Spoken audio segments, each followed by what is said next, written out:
السلام علیکم ورحمۃ اللہ وبرکاتہ۔ ناظرین کرام، میں غلام مصطفیٰ اور اب دیکھ رہے ہیں میرا یوٹیوب فیس بک چینل پیام اسلام، جس پہ درس قرآن کے سلسلہ میں آج کا ہمارا سبق سورۃ البقرہ کی آیت نمبر 224 اور 225 پر مشتمل ہے۔ اعوذ باللہ من الشیطان الرجیم، بسم اللہ الرحمن الرحیم۔ وَلَا تَجْعَلُوا اللَّهَ عُرْضَةً لِأَيْمَانِكُمْ أَن تَبَرُّوا وَتَتَّقُوا وَتُصْلِحُوا بَيْنَ النَّاسِ وَاللَّهُ سَمِيعٌ عَلِيمٌ۔ لَا يُؤَاخِذُكُمُ اللَّهُ بِاللَّغْوِ فِي أَيْمَانِكُمْ وَلَكِنْ يُؤَاخِذُكُم بِمَا كَسَبَتْ قُلُوبُكُمْ وَاللَّهُ غَفُورٌ حَلِيمٌ۔ ان آیت مبارکہ میں اللہ رب العزت نے یمین، جسے ہم قسم کہتے ہیں، اس کا تذکرہ فرمایا ہے۔ یمین عربی میں قسم کو یمین کہتے ہیں، اور اس کا جو جمع ہے وہ ایمان ہے۔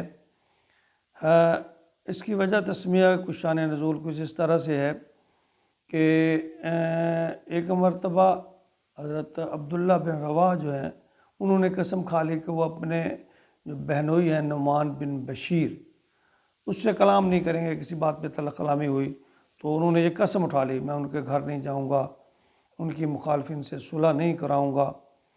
تو اس طرح انہوں نے قسم اٹھا لی، لیکن بعد میں وہ پھر اس پہ نادم ہوئے اور سوچ رہے تھے کہ میں نے قسم اٹھائی اور کیا کروں۔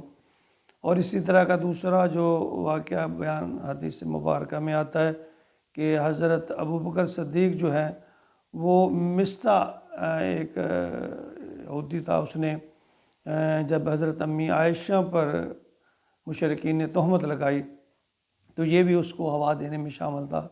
تو حضرت ابوبکر صدیق نے ان کے بارے میں حضرت ابوبکر صدیق ان کی پرورش کرتے تھے، بلکہ ان کی مدد کرتے تھے، غریب آدمی تھا، اس کی دیکھ بھال کرتے۔ تو حضرت ابوبکر نے یہ پھر قسم اٹھا لی کہ میں اب، یہ فطری سی بات تھی کہ یہ بھی میری بیٹی پر جو تہمت لگانے والے ہیں ان کو ہوا دے رہا ہے، اس کو ایسا نہیں کرنا چاہیے۔ تو آپ نے قسم اٹھا لی کہ میں اس کی کبھی مدد نہیں آئندہ کروں گا۔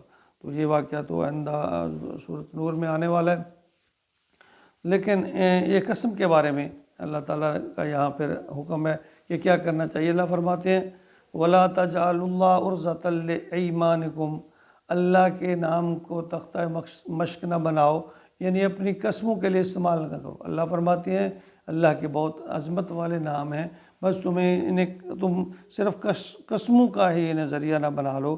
ان تبرو، کہ تم بھلائی نہ کرو، وتتقوا، پرہیزگاری نہ کرو، وتصلحوا بین الناس، کہ تم لوگوں کے درمیان صلح نہ کراؤ۔ یعنی اس بارے میں اللہ فرماتے ہیں قسم نہ اٹھاؤ کہ تم بھلائی نہیں کرو گے کسی کے ساتھ، یا پرہیزگاری نہیں کرو گے، یا کسی کو صلح نہیں کرواؤ گے۔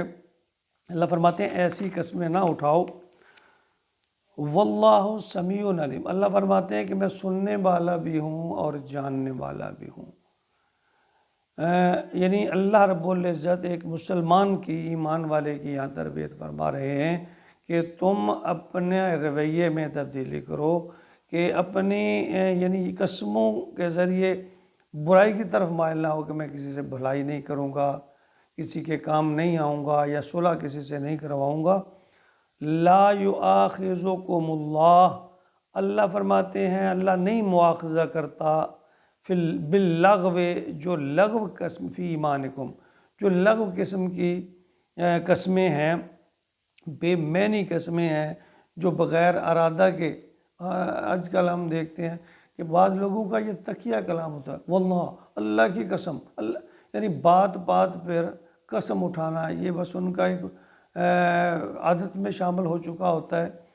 تو بار بار اللہ فرماتے ہیں، اللہ تم روکتے بھی ہیں ان ایسی بات سے، اللہ تعالیٰ نے منع فرمایا۔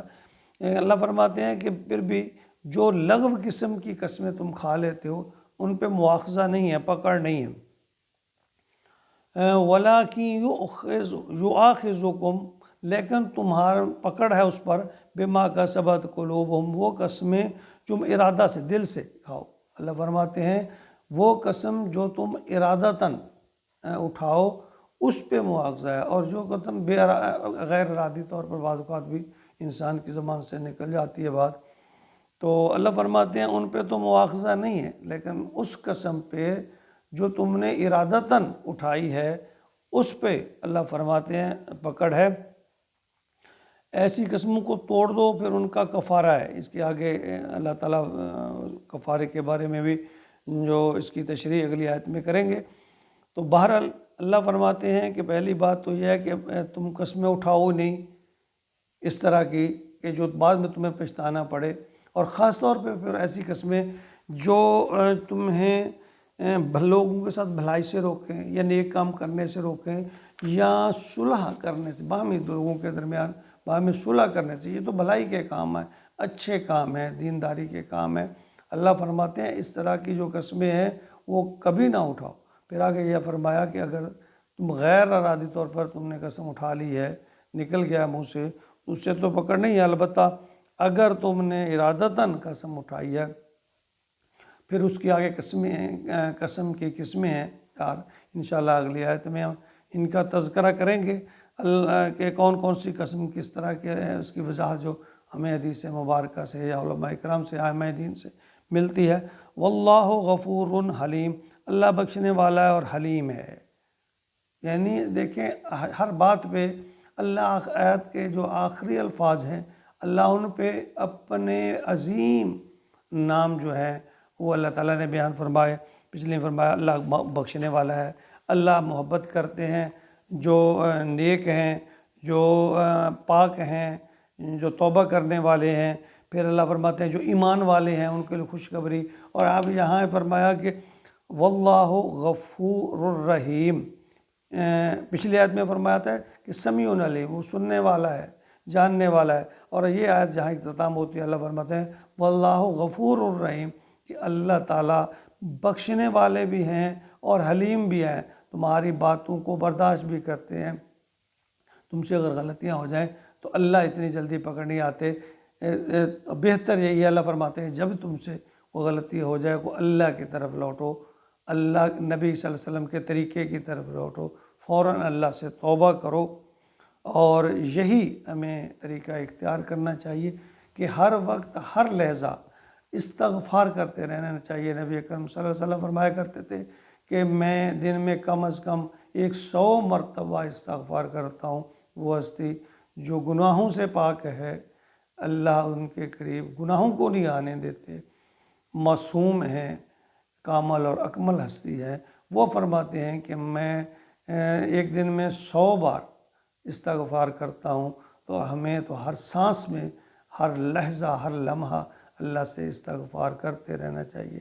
ہم تو بنے ہوئے گناہوں کے لتڑے ہوئے ہیں گناہوں میں، اللہ رب العزت ہماری سب کی مغفرت فرمائے اور ہمیں اس طریقے سے توبہ کرنے کی توفیق دے جو اللہ کو پسند ہے، جس طرح اللہ راضی ہو جائیں گے۔